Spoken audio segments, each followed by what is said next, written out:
ኦ ማይ ጋድ እንደገና በሌላ ዜና ተመልሰን ተገናኝተናል። በዓለማችን ላይ በጣም ብዙ አይነት ነገሮች ተፈጥረዋል።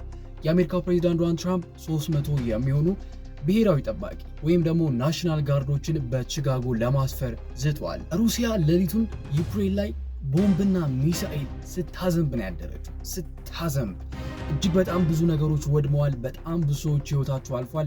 ምን እንደተፈጠረ በደንብ አድርጌ ይዤላችኋለሁ። እነዚህና ሌሎች ዜናዎችን በደንብ አድርጌ አካትቼላችኋለሁ። ወደ ዜናው እናልፋለን። ከዛ በፊት ግን ሰብስክራይብ አላደረጋችሁ ሰዎች ሰብስክራይብ እንድታደርጉ ሁለት ጊዜ ቆጥርላችኋለሁ። 1 2 ሰብስክራይብ ካደረጋችሁ ወደ ዜናዎቹ እንላለን። አሁንም በጋዛ ጦርነት አልቆመም። በጋዛ የሚኖሩ ነዋሪዎች በአዲሱ የትራምፕ እቅድ መሰረት ሰላም ወደ ጋዛ ይመጣል ብለው አስበው የነበረ ቢሆንም አሁንም ግን በጋዛ ሰላም የለም። የእስራኤል ታንኮችና አየሮች አሁንም ጋዛን ማጥቃት አላቆሙም። አንድ በጋዛ የሚኖር ነዋሪ እንደተናገረው በዚሁ በአዲሱ የእስራኤል ጥቃት በጣም ብዙ መኖሪያ ቤቶችና በጣም ብዙ ህንፃዎች ወድመዋል ብለዋል። ይህ ነገር ደግሞ የተፈጠረው ግብፅ ሐማስና እስራኤልን አገናኝታ ልታወያይ ዝግጅት በምታደርግበት በዚህ ጊዜ ነው።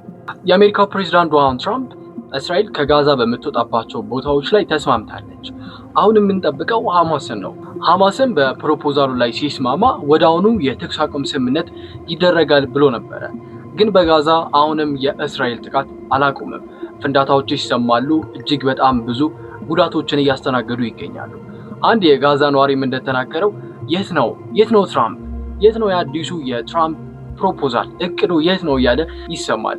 ሐማስ በአዲሱ የትራምፕ ፕሮፖዛል ላይ ተስማምቷል። ዋና ዋና ባላቸው ነገሮች ላይ ማለት ነው። እነዛም ነገሮች ምንድናቸው? ጦርነትን ማቆም፣ ታጋቾችን መለዋወጥ በመሳሰሉ ነገሮች ላይ ሐማስ ተስማምቷል። ግን አሁንም በአንድ ነገር ላይ ሐሳቡን አላሳወቀም። ይሄው ምንድነው? ዲስአርም ወይም ደግሞ መሳሪያን ማውረድ በሚለው ነገር ላይ እስካሁን ምንም አይነት ሐሳብን አልሰጠም። ይህ ደግሞ እስራኤል ትክክለኛ ቦታ የምንሰጠው ፖይንት ነው። በዛ ፕሮፖዛል ውስጥ ከተካተቱት ነገሮች መካከል ሐማስን ጦር ማስፈታት የሚለው ነጥብ ለእስራኤል ዋነኛ ቅድመ ሁኔታ ነው። ይህ ካልተስማማ እስራኤል ጦርነት ልታቆም አትችልም፣ እንደምናውቀው ማለት ነው። አሁን ደግሞ በጋዛ ውስጥ ስላሉ ነገሮች ለማየት እንሞክር። በጋዛ ውስጥ ምግብና ነዳጅ እያለቀ መሆኑ ተነግሯል። በሺዎች የሚቆጠሩ ህፃናቶች ደግሞ ከምግብ ማጣት የተነሳ እየተሰቃዩ እንደሆነ የጋዛ ባለስልጣናቶች ተናግረዋል። አሁንም ደግሞ እስራኤል በጋዛ ላይ ባደረሰችው በትናንትናው ጥቃት ወደ 4 የሚሆኑ ሰዎች ህይወታቸው አልፏል። በተጨማሪም በጣም ብዙ ሰዎች መጎዳታቸውና መቁሰላቸው ነው የተነገረው። በአዲሱ የትራምፕ ስምምነት እንግዲህ ሁለቱ አካላቶች ከተስማሙ በ72 ሰዓታት ውስጥ ታጋቾችን እንዲቀያየሩ ይደነግጋል፣ በፕሮፖዛል ውስጥ ማለት ነው። ግን ደግሞ እዚህ ጋር አንድ ያልታወቀ ግልጽ ያልተደረገ ነገር ቢኖር ምንድነው? ይህ 72 ሰዓት መቁጠር የሚጀምረው መቼ ነው የሚለው ነገር ነው። ስለዚህ አሁን በትራምፕ የቀረበው አዲሱ ፕሮፖዛል ወይም ደግሞ እቅድ ለጋዛ ሰላም ይዞ ይመጣል ወይስ ደግሞ እንደዚሁ ዝም ብሎ ዋይ ይበለዋል የሚለውን ነገር ጊዜ ያሳየናል። ለማንኛውም አዲስ ነገር ሲኖር ቀድሜ ያሳውቃችኋለሁ። ወደ ሌላኛው ዜና እናልፋለን። የአሜሪካው ፕሬዚዳንት ዶናልድ ትራምፕ 300 የሚሆኑ ብሔራዊ ጥበቃ ማለትም ደግሞ ናሽናል ጋርዶችን በቺካጎ ሊያሰፍሩ ነው።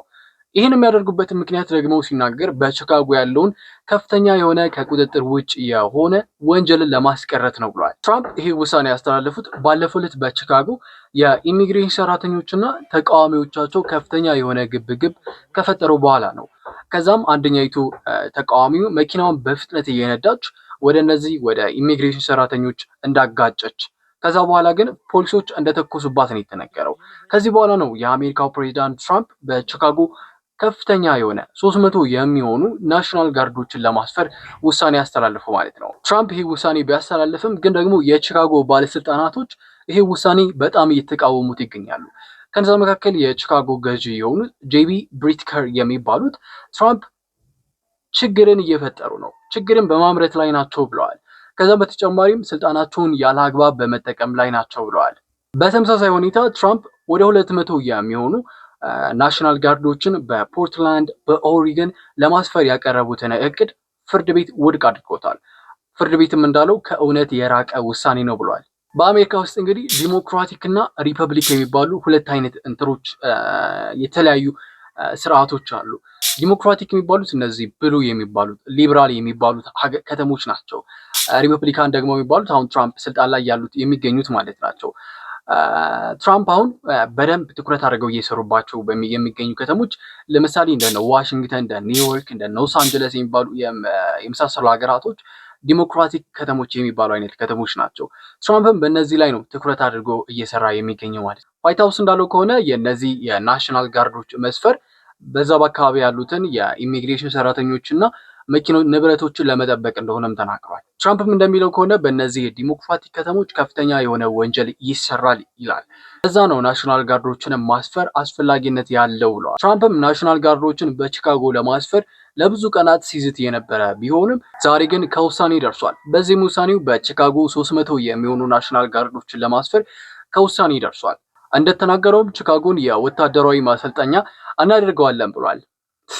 እስኪ በሌላው ዜናችን ወደ ዩክሬንና ወደ ራሽያ እስኪ እንሂድ። ሌትስ ጎ። ራሽያ ትናንትና በዩክሬን ላይ ከባድ የሚባል ጥቃትን አደርሳለች። በዚህም ጥቃቷ 5 የሚሆኑ ሰዎች ህይወታቸውን አጥተዋል።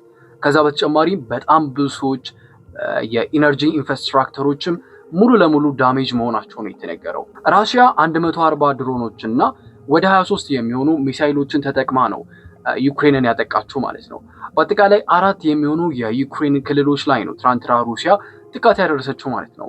እነዚህም ክልሎች ሊቪቭ፣ ዛፖርጂያ፣ ኬርሶን እና ኦዴሳ የሚባሉ 4 የዩክሬን ክልሎች ናቸው። በትናንቱ የሩሲያ ጥቃት እጅግ በጣም ጉዳት የደረሰባቸው ማለት ነው። በዚህችው ሊቪቭ በምትባለው የዩክሬን ክልል ሩሲያ አንድ ቤት ላይ ባደረሰችው ጥቃት 4 የሚሆኑ የአንድ ቤተሰብ አባላቶች ህይወታቸውን አጥተዋል። በአንድ ቀን እጅግ በጣም ያሳዝናል አይደል? በተጨማሪም በዚህችው ክልል የኢንዱስትሪ ፓርክ ጥቃት የደረሰበት ሲሆን በዚህ ምክንያት በዚች ክልል የሚገኙ ግማሽ የሚሆኑት ህዝቦች ከመብራት ተቋርጠዋል ማለት ነው። ባለስልጣናቶችም እንደተናገሩት ጦርነቱ ከተጀመረ ጀምሮ በዚች ሊቪቭ ተብላ በምትጠራው የዩክሬን ግዛት እንደዚህ አይነት ከባድ የሆነ ጥቃት ደርሶ አያውቅም ብለዋል። በሌላኛው ዛፖርጂያ በሚባለው የዩክሬን ክልል ሩሲያ ባደረሰችው ጥቃት የአንድ ሰው ህይወት ያለፈ ሲሆን 10 የሚሆኑ ሰዎች ደግሞ ጉዳት ደርሶባቸዋል። በዚህም ክልል ሩሲያ በኢነርጂ ኢንፍራስትራክቸር ላይ ባደረሰችው ጥቃት ወደ 70,000 የሚሆኑ ህዝቦች ከመብራት ኃይል ተቋርጠዋል። ሩሲያ ያደረሰችው ጥቃት የኢነርጂና የወታደራዊ ቦታዎችን ብቻ ኢላማ ያደረገ ነው ብትልም ዩክሬን ግን ሌላኛው የዩክሬን ንጹሃንን ያነጣጠረ የሽብር ጥቃት ብለዋለች። የዩክሬኑ ጠቅላይ ሚኒስትር ቮሎዶሚር ዜሌንስኪ በአጠቃላይ ወደ 50 የሚቆጠሩ ሚሳይሎችና ወደ 500 የሚሆኑ ድሮኖችን ሩሲያ ተጠቅማ ጥቃት አድርሳብናለች ሲል በትዊተር ገጹ ላይ አጋርቷል። የዩክሬንና የራሽያ ጦርነት ከተጀመረ 4ኛ ዓመቱን ሊይዝ ነው። ለማንኛውም አዲስ ነገር ሲፈጠር ቀድሜ ለእናንተ አሳውቃችኋለሁ፣ ግን እናንተ ሰብስክራይብ ማድረግ እንዳትረሱ። እስከ ቀጣይ ቪዲዮ ድረስ ማሰላማ።